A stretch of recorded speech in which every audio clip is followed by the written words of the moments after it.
So, good evening.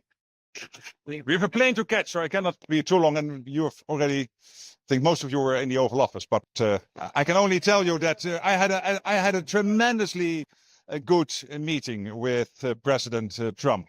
I mean, the leadership he is providing when it comes to NATO, the summit in The Hague, the 5%, the fact that since Eisenhower, we never were able to equalize spending between what the Europeans and the Canadians are spending, what the US is spending, that at that summit we agreed on this famous 5%, including 3.5% on core defense spending, is now equalizing what the Canadians and the Europeans are paying into NATO and the collective NATO effort to what the US is doing. So that was a big foreign policy success of President Trump. Europe is stepping up also in other domains, including when it comes to buying weapons from the US to be delivered into Ukraine, very important for the war effort. And today we particularly focus on how can we end the war? What can I do? What can NATO do to support President Trump's vision of ending this war, ending the killing in Ukraine, including what we can do to make sure that Putin accepts the president's view that the two parties should stop where they are, as he said on Friday and on Sunday. I totally support him, and we will see how we can do that. One idea that you know, something with Spain, the only country that doesn't pay 5%. Does actually. Now, with Spain, I had many talks with the president of the government, Prime Minister Sanchez. We know each other very well. Spain has committed to deliver the capability targets. They're saying we can do it on a percentage lower than 3.5. I said, you cannot, and we will pretty soon find out who is right.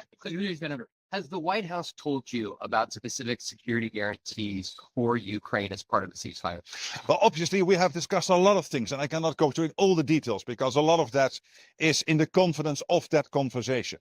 But you have heard the president say a couple of weeks ago, this was around a meeting here with the European leaders after Alaska on that Monday, and even before that meeting, that he is willing for the US to participate in the security assurances, security guarantees for Ukraine. This is clearly Europe and Canada working together with other countries like Japan and Australia in this coalition of the willing.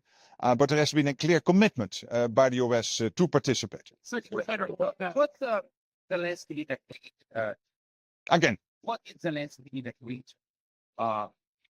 with NATO? Like the security guarantees or what he give up? Well, what NATO is doing is trying collectively to sustain Ukraine in this fight.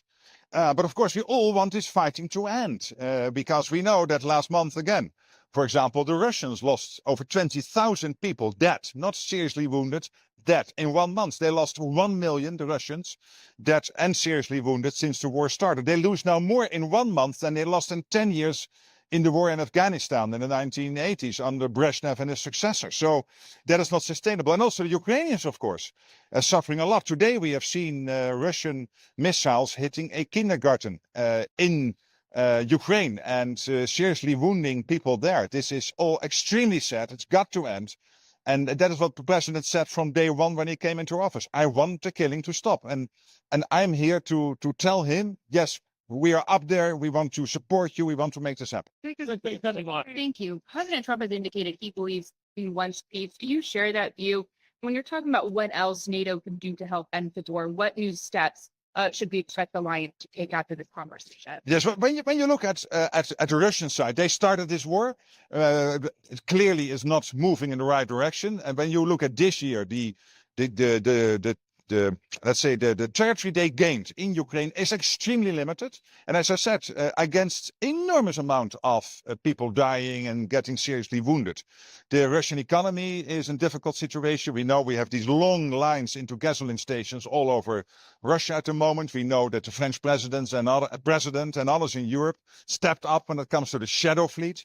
And of course, we have seen the pressure by the American president on some European countries to stop buying oil. So all of this is having an impact. So I'm absolutely convinced that with sustained pressure we will be able to get Putin to the table to agree with a ceasefire and then other talks coming after that. And you have seen it in the last couple of weeks. Alaska happened when the American president decided to do secondary sanctions on India buying Russian oil. We have seen last week the call taking place when the president said, I'm contemplating sending Tomahawks into Ukraine for Ukraine to be used. So this is clear evidence that we can change Putin's calculus. Yes. Condition President at the time. Should Russia have to give something up or make a commitment before President Trump agrees? Well, I think it was clear from what he said today that he feels at the moment, and I'm not going into the conversation we had because that, of course, is confidential.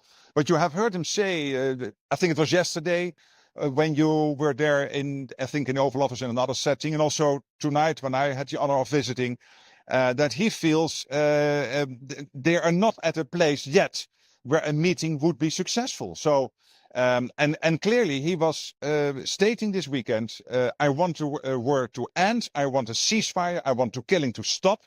So his position here, and I completely support this, is, as he said, stop where you are.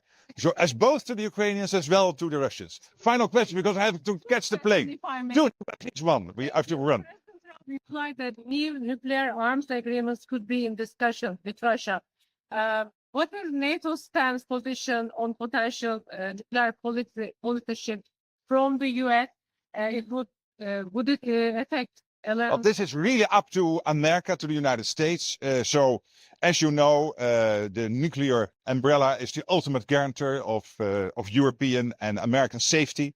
And I think the American president engaging with other countries and seeing what can you do to de-escalate any tensions when it comes to nuclear is always applaudable and commendable. But I should not comment because it's not for NATO. This is really the US in bilateral relations with, in this case, I understand, the Russians and China. Final question, and then I really have to go. Are you not concerned that every time Vladimir Putin speaks to President Trump appears then to go to his position, that there is flip-flopping by the US president, and that we could be talking in a week from now and things will have gone back, he'll have gone back to the Russian camp? Well, I don't buy that. And I don't agree with that. Right.